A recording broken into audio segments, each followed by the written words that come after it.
Bonjour à toutes et à tous et bienvenue sur votre chaîne d'information régionale. On va parler de la région bien sûr, mais on va surtout voir plus large. On va parler d'Europe avec notre invité Stani Speck. Bonjour. Bonjour. Vous êtes référent départemental de La République En Marche et vous venez nous parler de cette grande consultation lancée au tout début du mois d'avril, le 7 avril dernier, pour 6 semaines, en marche pour l'Europe. Alors, précisez-nous rapidement le but ultime, vraiment l'objectif déjà de cette démarche.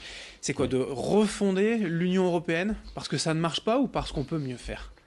Parce qu'on peut mieux faire. À La République En Marche, on est convaincu que le projet européen doit se renforcer. Doit se renforcer parce qu'on a besoin justement d'une Europe plus forte, plus exigeante, pour qu'elle puisse répondre aux problèmes quotidiens des citoyens. La marche pour l'Europe, c'est une consultation, je le disais, sur Internet, un questionnaire. Concrètement, qu'est-ce que vous demandez aux citoyens? Concrètement, nos marcheurs vont à la rencontre de l'ensemble des citoyens partout sur le territoire, non pas pour les convaincre, ce n'est pas du tout faire de la politique politicienne, essayer de convaincre qui que ce soit, c'est faire un diagnostic. Un diagnostic basé sur quelques questions assez simples, ce qui marche, ce qui ne marche pas.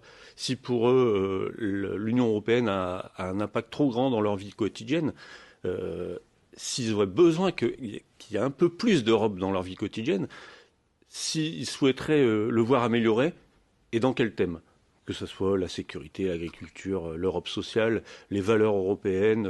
Et on a voulu justement marquer ce week-end, lors de la grande marche de samedi, montrer que pour un projet commun, on pouvait se mettre à plusieurs. Ce qui fait qu'on avait été rejoint par le comité En Marche bruxellois, donc nos amis belges, et un comité parisien.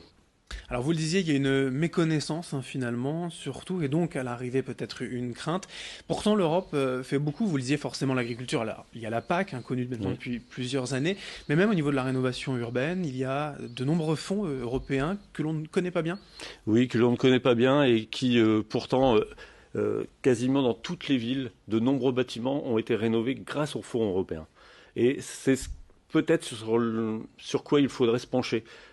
Communiquer un peu plus sur les aides de l'Europe au niveau du territoire, mais restreint, au niveau de sa ville, de son village, de sa région. On méconnaît donc finalement tout cela. On a aussi tendance parfois à penser bien que l'Europe, d'un certain point de vue, dicte la loi à la souveraineté nationale française au niveau voilà, de l'harmonisation fiscale ou du contrôle budgétaire. Qu'en est-il?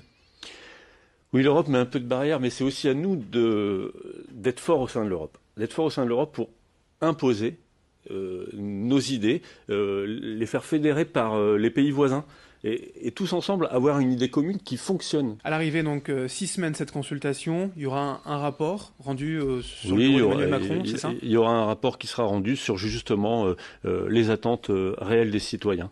Parce qu'avant tout, le projet européen, au sein de La République En Marche, on ne conçoit pas qu'il soit uniquement basé et créé dans des cabinets parisiens ou bruxellois. Il faut redonner absolument la parole aux citoyens. Avec ça, forcément, la France et Emmanuel Macron veulent être un peu leaders en Europe. Il y aura moyen quand même d'imposer des choix, de changer les choses?